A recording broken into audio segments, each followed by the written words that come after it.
সমস্ত সৃষ্টিকুলকে মুহাম্মদের উম্মত বানাইয়া ঘোষণা দিলেন, জোরে বলেন সুবহানাল্লাহ।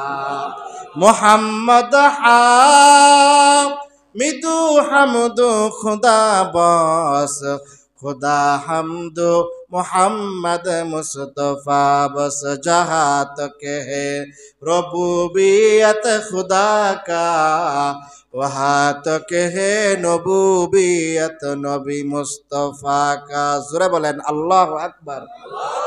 দুই রাকাত নামাজ শেষ করছে, লক্ষ লক্ষ পয়গম্বর সিরিয়াল ধরছে, বিশ্ব নবীরে পাইছি, বিশ্ব নবীর সাথে একটু মুসাফা করে নেই। জোরে বলেন আল্লাহু আকবার। এক এক করে মুসাফা করছে। মুসাফা শেষ করার পরে সিরাতের কিতাবের মধ্যে পাওয়া যায়, মসজিদের ডান পাশে তালিম করার জন্য বিশেষ বিশেষ আল্লাহর পয়গাম্বররা বসছেন, ওখানেও আল্লাহর পয়গাম্বরকে ডাক দিয়ে নিয়ে গেছেন। জোরে বলেন সুবহানাল্লাহ। তালিম করার সময়ও আল্লাহর পয়গাম্বরকে আমির বানাই দিয়েছেন, যা আপনি এখানে বসেন। তাহলে বোঝা যায় আল্লাহর নবীর দাম অন্যান্য নবীর চাইতে কম না বেশি? জোরে বলেন কম না বেশি?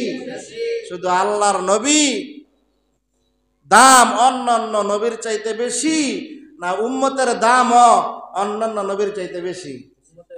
উম্মতের। জোরে বলেন না সুবহানাল্লাহ। ভাইরা আমার, তাফসীরের কিতাবের মধ্যে পাওয়া যায় ঈসা মারইয়াম ঈসা পয়গম্বরকে আল্লাহ রাব্বুল আলামিন আকাশে তুলিয়ে নিয়ে গেছেন। দামেস্কের এক মসজিদের সামনে, দামেস্কের এক মসজিদে আল্লাহর পয়গম্বর ঈসা আলাইহিস সালাতু ওয়াস সালাম ভোরবেলা আসমান থেকে নামবেন।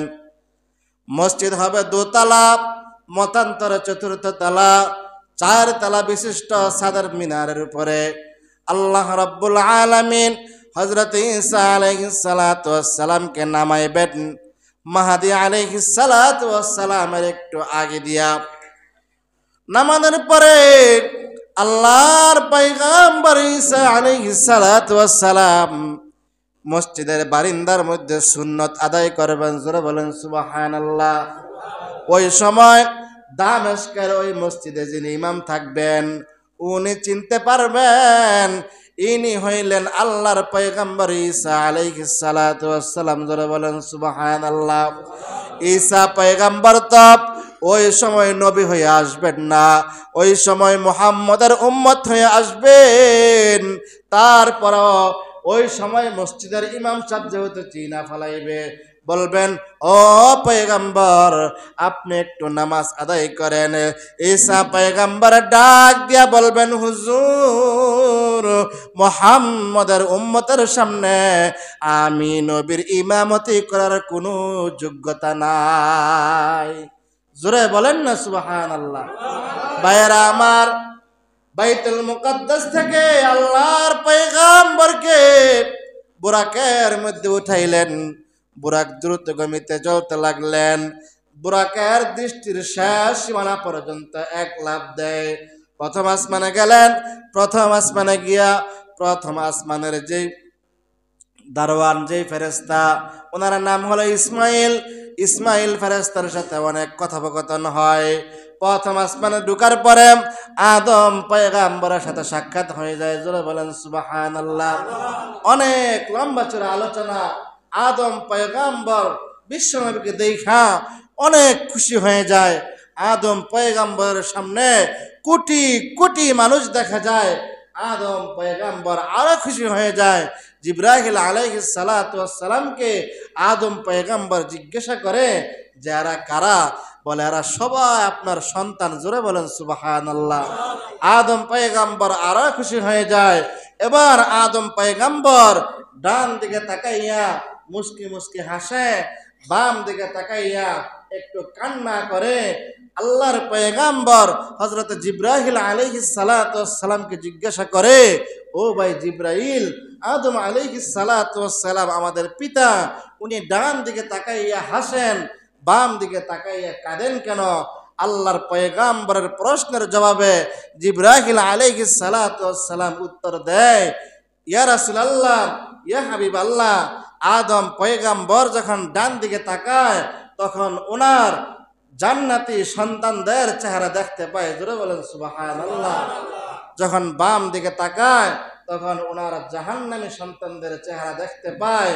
এই জন্য উনি ডান দিকে তাকাইয়া হাসেন আর বাম দিকে তাকাইয়া কান্না করেন।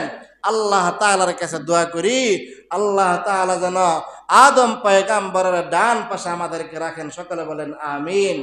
ভাইয়েরা আমার, আল্লাহর পয়গাম্বর অনেক লম্বা চূড়া আলোচনা। এখানে দ্বিতীয় আসমানে উঠেন।